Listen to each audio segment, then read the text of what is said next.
Am I the a-hole for ruining our night out because I didn't want to be around my friend's creepy coworker? 20F, used to go clubbing a lot with my friend Emma, also 20F, her coworker Logan, 21M, and a few others from her work. At first, it was all just lighthearted fun.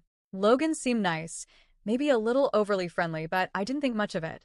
He'd occasionally touch my waist when trying to pass by me in crowded spaces, which always felt unnecessary. I remember thinking, you could have just said, "Excuse me," like a normal person. But I brushed it off because everything else seemed chill. We ended up hanging out often, mostly at clubs, sometimes grabbing food after. Emma and Logan started growing closer as friends, and one night Emma let it slip. Logan had a huge crush on me. At first, I was flattered. It's always kind of a confidence boost when someone likes you, right? But then it got weird. Fast. According to Emma, Logan was obsessed.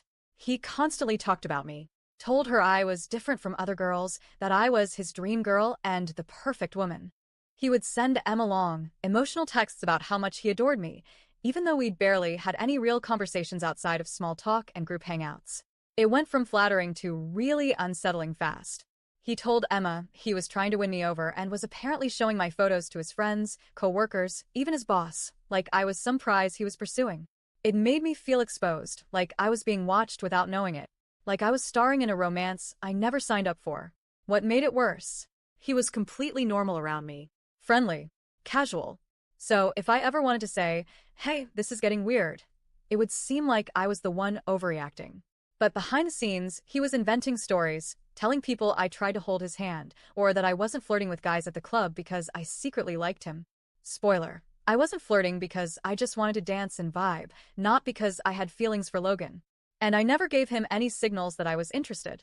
I started feeling super uncomfortable, especially because Emma was telling me everything. I asked her multiple times to stop sharing his texts and confessions with me, because it was stressing me out. I wasn't supposed to know any of it, so I couldn't even confront him directly without making things worse. Emma said she told him I wasn't interested, but I'm honestly not sure how clearly she communicated that, or if she just didn't want to hurt his feelings. And then things started spiraling. Logan picked a fight, verbal, not physical, with a friend of his who had messaged me. Apparently, he was angry the guy was interested in me. Another time, he got mad because Emma had casually tried to set me up with one of their other coworkers. Like, we weren't even friends, but suddenly he felt entitled to veto who I could or couldn't talk to. Then came the moment that really freaked me out. One night at the club, some random guy came up to me and started asking questions like, "So, what's going on with you and Logan? He really likes you, give him a chance." I was stunned. We didn't even know these guys. Turns out, Logan had chatted them up while I was in the bathroom and basically told them to back off because I was his girl. That was when I realized, this wasn't just a weird crush. This was someone actively creating a false narrative about a relationship that didn't exist, and then telling strangers about it to defend imaginary boundaries. He did apologize afterward. Sent me a text like, "Sorry about those guys who jumped on you. I found that really out of line, and I'm sorry even though I don't know them." I appreciated the apology, but a week later, Emma told me he was still asking her what he could do to win me over.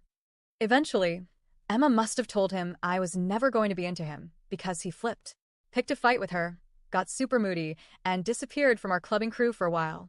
I thought it was finally over. 2 months passed. I was busy with finals, focusing on school, avoiding the drama. Emma told me he still talked about me at work, though. I even stopped going to the store where he worked because his coworkers would recognize me and stare. It made me feel so exposed and gross. But I didn't have a car, and the store was the only one close by. Then last week, Emma invited me out again. A club night with her, Logan, her boyfriend, and like 10 other coworkers. At first, I hesitated because of Logan, but I thought, it's a big group. I'll barely have to interact with him. Emma and I planned everything together, our outfits, ride logistics, where we'd sleep afterward. We were hyped. Then one by one, everyone bailed.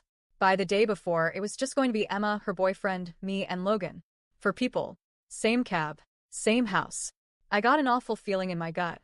Last time we all crashed at Emma's, Logan stayed up way too long in the living room, where he was sleeping, and I noticed every time I stepped out to go to the bathroom, he was wide awake, watching me. It was unnerving, and I didn't want to repeat that experience. I knew how Logan would interpret this. A small group. A cozy setup. In his mind, it would be a double date. So I told Emma that if it was just the 4 of us, I didn't feel comfortable going. But I didn't just bail. I invited another friend to join so we'd be five, and I'd sleep over at her place instead. It felt like the best compromise. But then Logan heard another girl was joining and said he didn't want to come because he'd feel left out. After that, Emma's boyfriend bailed too because he didn't want to be the only guy. And just like that, the whole plan unraveled. Emma was furious. She said I ruined the night by canceling last minute and that we had been planning this for a week. And yeah, I get why she was disappointed. I was too. But honestly, I'm not sorry. I didn't feel safe. And I shouldn't have to sacrifice my comfort to accommodate a guy who's repeatedly made me feel creeped out and objectified. I don't owe him anything. Not my time, not my presence, not even my polite silence. So, am I the a-hole for backing out and ruining our night out? Or was I right to finally set a boundary before things got even more uncomfortable?